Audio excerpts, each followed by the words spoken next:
Always a highlight of my day running into Lenny. A Russian doctor and a modeling agency were my other neighbors. The former I knew very little about, and the clients going in and out of the latter were winsome and willowy, definitely not who Lenny had in mind when it came to getting his bongos thumped. I slid home the deadbolt in the front door. Mavis leaves her desk lamp on for me, and she scatters post-it notes. One told me she would be coming into the office tomorrow. Some mailing needed to be done. A second square of yellow paper stuck to the phone informed me I needed to call Helen Boylston in the morning. Helen had hired me a few days ago to look for her husband, Jack, who had disappeared. They'd been married for 50-something years, and Jack had started to show some signs of mild dementia. He'd been a studio contract player years ago, appearing in most of the early television shows and countless numbers of movies. Helen was devoted to him and very distraught when he didn't come home one day. She'd found me through a mutual actor friend. I'd managed to locate Jack after a couple of days. Seems as though he'd gone to visit Jimmy Whitmore, a buddy of his from some odor they'd worked on. Both of them got a little juiced up, swapping yarns, and Jack just decided to stay for a couple of days. I guess he kind of forgot he was married. I found him sitting on the beach, flirting with a couple of volleyball bunnies and making a fool out of himself. Next to the phone sat the answering machine. It was blinking and held one message from Maury Howard, asking how the shoot went and telling me to call him on Monday morning. I hadn't yet told my agent that I now had a cell phone, primarily because I'd have to program another number into the damn thing. Filling a chair in front of my secretary's desk was a cardboard box.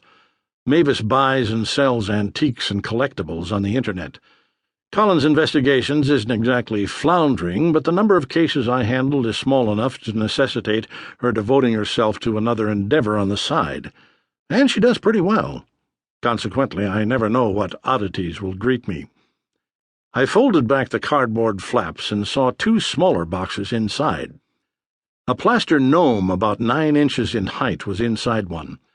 I didn't know if Mavis was leaving me a message, but the gnome was mooning me. In the other box was its companion. This one had his pants down around his knees and was squatting in preparation for, well, you get the picture.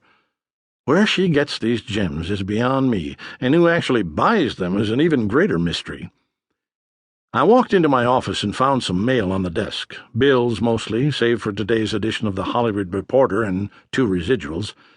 The net total of both would buy me a steak dinner, providing it was a cheap cut and I didn't order any booze or dessert. A doorway draped with beads separates my office from my living quarters.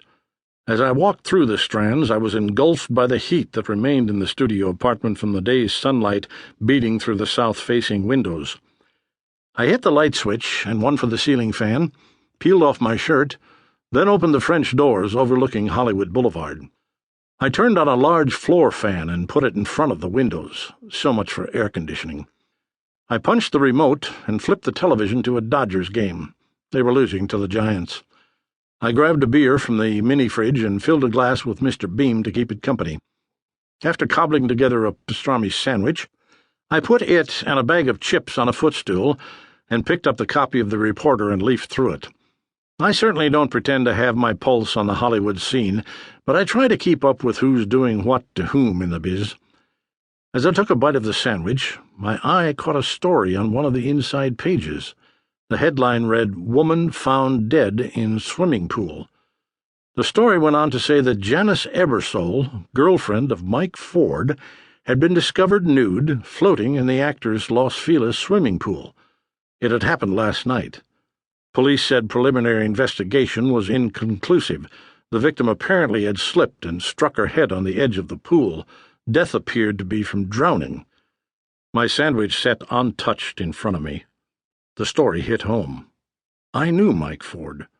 We had worked together years ago doing summer stock. Both of us had subsequently come to Hollywood, albeit a few years apart. We'd remained good friends, catching ball games together and enjoying the occasional poker night. He'd even provided me with employment a time or two over the years.